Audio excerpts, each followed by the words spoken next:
Welcome. In this video, I'll show you how to see comments on Bluesky. All right. I'll teach you how to do so on both PC and the app. Now on PC, let's say, for example, we wanted to view the comments of this particular post. So what we're going to do is just tap on the post itself right here in the blank space. All right. Tap on it. Now in here, just scroll down a bit.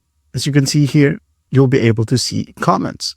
Now you won't be able to do so when you tap on the profile or here in the supposedly comment section.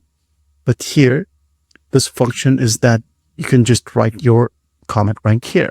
All right, hit on cancel and again, tap on a blank space. Now on mobile, the same set of steps. Look for the post and again, just tap on the blank space right here inside the description. All right, tap on it and scroll down.